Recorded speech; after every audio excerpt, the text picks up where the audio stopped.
اس وقت دنیا میں پورا یورپ، مغرب، باطل اور شیطان، ان سب کی ایک زبردست قسم کی محنت ہے دین کے خلاف، اور یہ باطل سمجھتا ہے کہ ان مسلمانوں سے اسلحے کی جنگ، بم کی اور طاقت کی جنگ کسی بھی انداز پر کی جائے، کتنی بھی بڑی زور کے ساتھ، مسلمانوں کو کبھی بھی ان چیزوں کے ذریعے ہرایا اور ناکام نہیں کیا جا سکتا۔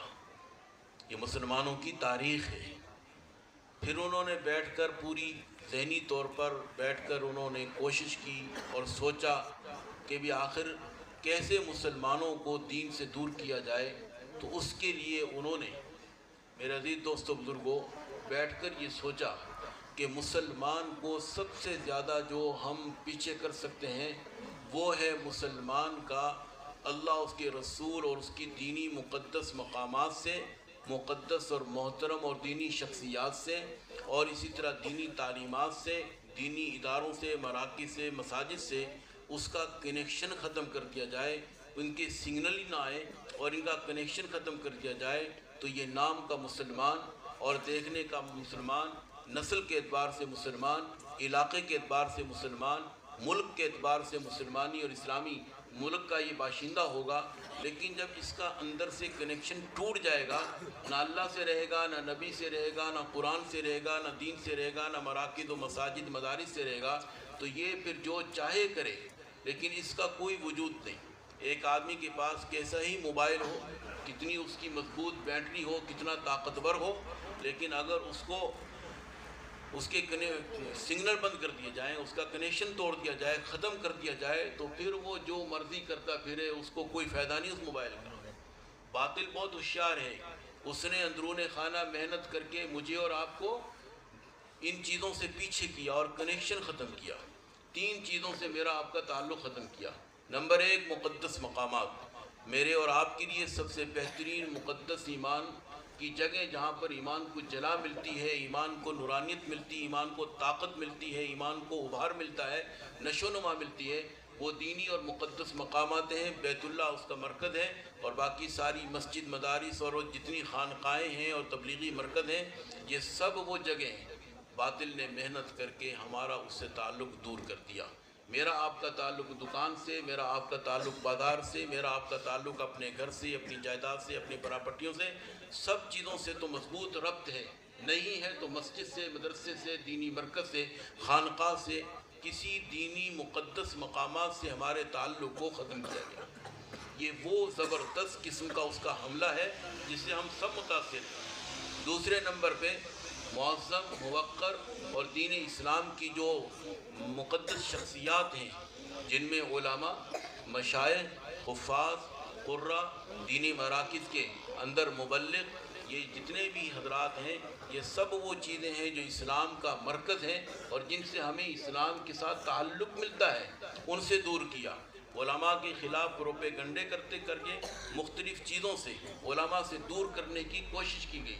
پوری کوشش کی کہ عوام میں اور مولوی کے درمیان، علماء کے درمیان ایک بڑی خلیج پاٹ دی جائے تاکہ یہ آپس میں ان کا ربط ختم کر دیا جائے۔ یہ وہ باطل کی کوشش ہے۔ انگریز جب بر صغیر پر مسلط ہو چکا تھا اور وہ یہ سمجھتا تھا کہ میرے پنجوں کو کوئی اکھیڑ نہیں سکتا، کسی ماں کی لال کی طاقت نہیں ہے، اس وقت اس نے پوری محنت کر کے دیکھ لیا۔ ایک کتاب ہے، اس کا نام ہے مسجد اور ملا۔ اس نے کہا کہ ہم اپنے پورے دور کے اندر اپنی جماعتیں بھیجتے اور جا کر دیہاتوں میں، مختلف علاقوں میں جا کر وہ پوری ان کو دعوت دیتی اور ان کو دنیا کا لالچ دیتی، نوکری کا لالچ، دن در زمین کا لالچ دے کر دین اسلام سے ہٹانے کی پوری کوشش کرتے۔ سب کا ایک جواب ہوتا کہ ہم اپنے مولوی صاحب سے پوچھیں گے، عالم سے، جو وہ جواب دے گا پھر اس کے بعد ہم کوئی بات کریں گے۔ 4 مہینے کے بعد اس علاقے سے ایک عالم کا گزر ہوتا اور وہ اپنے عالم سے پوچھتے، عالم ان میں بات کرتا، بیان کرتا، ان کے ایمان کو مضبوط کرتا اور پھر چلا جاتا۔ پھر انگریز واپس آتا، پوچھتا، بھائی سناؤ؟ کہا جی ہاں، ہمارے عالم آئے تھے، اور اس عالم نے آنے کے بعد ہم نے پوچھا ہے، مر تو سکتے ہیں، کٹ تو سکتے ہیں، تمہاری نوکریوں پر، تمہارے پیسوں پر، تمہاری زن زر زمین پر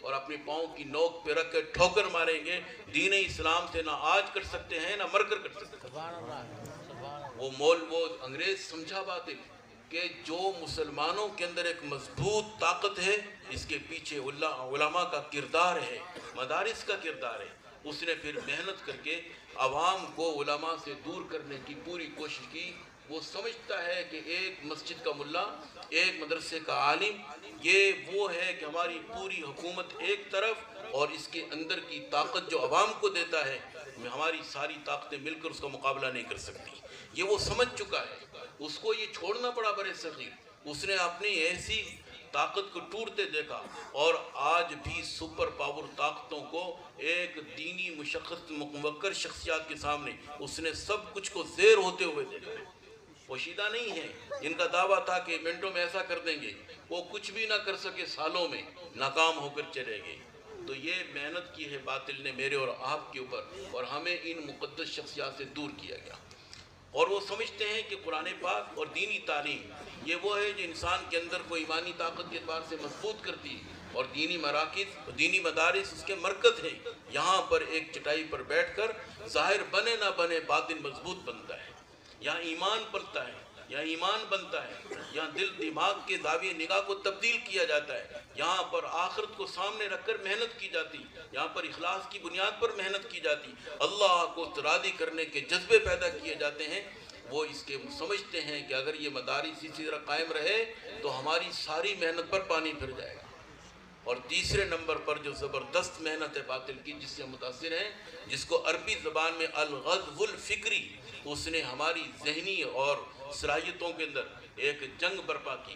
اس نے ہمارے اندر اسلامی شاعر, اسلامی تعلیمات اور ذہنی نظر و فکر کو ختم کر کے موجودہ دور میں ماڈرن قسم کا ذہن دیا, اور ہمیں ہر چیز میں ایسا ایک انداز زندگی دیا کہ ہم دین سے بیزار ہونے لگے.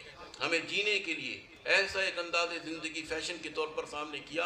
امیر کیا, غریب کیا, اپنا کیا, پرایا کیا, دیندار کیا, سب اس میں لگے ہوئے ہیں اور ماڈرن قسم کا ذہن لے کر چلتے ہیں. یہ معاشرے کے برابر ہو کر جینا چاہیے, ایسی زندگی ہونی چاہیے. زندگی کے دنیا کی زندگی کی طرف ہمیں الجھا دیا, اور آخرت کی اور دین کی جو فکر تھی اس کو کہتے ہیں ذہنی ارتداد, کہ ذہنی طور پر اس کو دین سے دور کر دیا جائے. وقت کم ہونے کی وجہ سے میں تفصیل میں نہیں جاتا. یہ وہ باطل کی محنتیں ہیں جو پوری دنیا میں اس وقت باہر موجود ہیں. میری اور آپ کی نسل متاثر ہے, ہم اس سے متاثر ہیں.